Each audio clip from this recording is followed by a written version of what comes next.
Hey everybody, today I'm bringing you a little blast from the past with a fun Bargello technique that you can do with your patterned paper.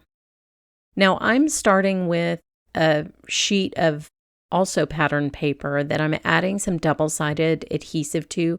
This 100% is the easiest way to do this technique. It's a little bit too involved for glue to really be the fastest way to do it. So I do recommend the tack sheets, which is what I'm using. And I'm just using a pattern of foiled paper that I'm not going to use for anything else, but you can of course put this on copy paper, cardstock, whatever you like.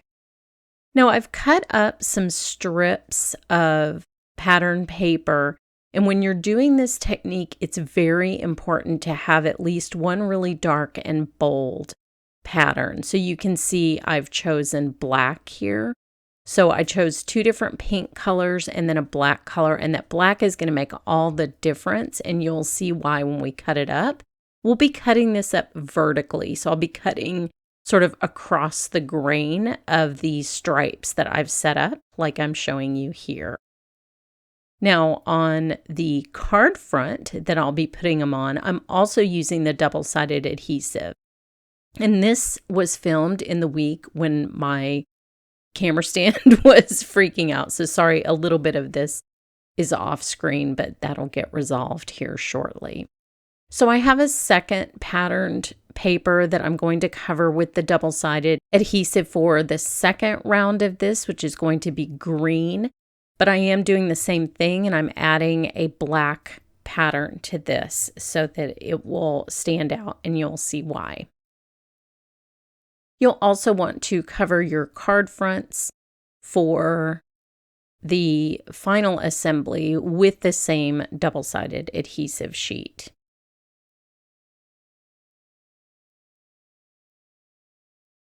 So I will line up all of my green and black patterns. I just line them up in the order that I want them in before I start putting them together.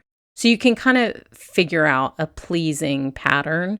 So I'm doing kind of a dark green, light green, black, dark green, light green, black, like that.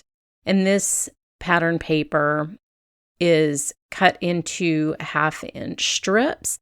But you can get a more involved pattern by cutting it into smaller strips. You can get a less involved pattern by cutting it into larger strips.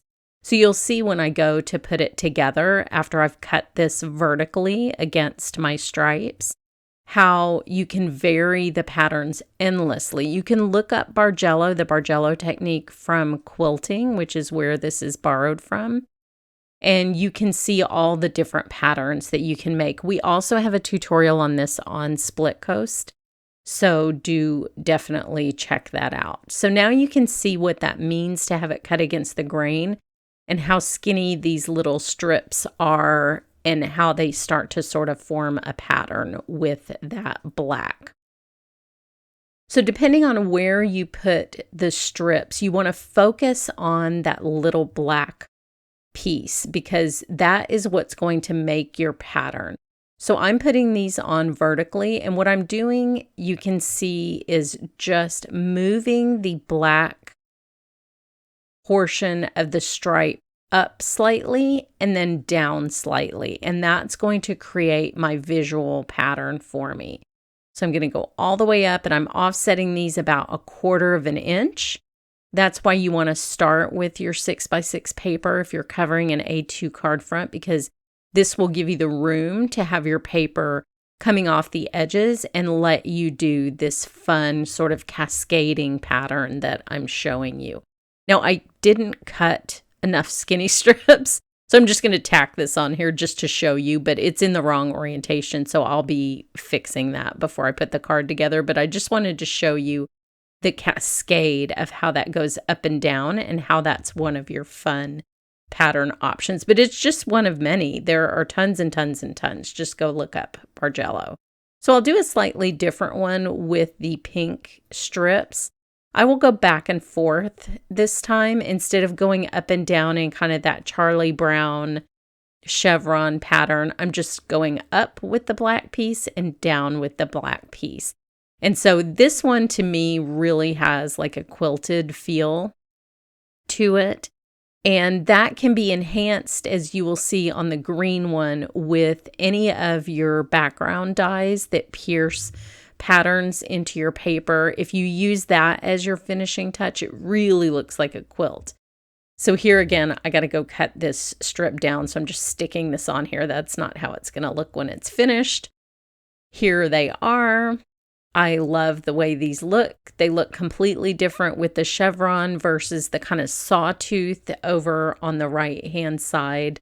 And like I said, it's just one of many patterns, but it's a very fun technique. If you have a bunch of pattern paper sitting around, which I know you all do, then this is a fun technique to do with these. So, and again, you can always finish with your piercing dies. So head over to my blog for more information, and thanks so much for watching.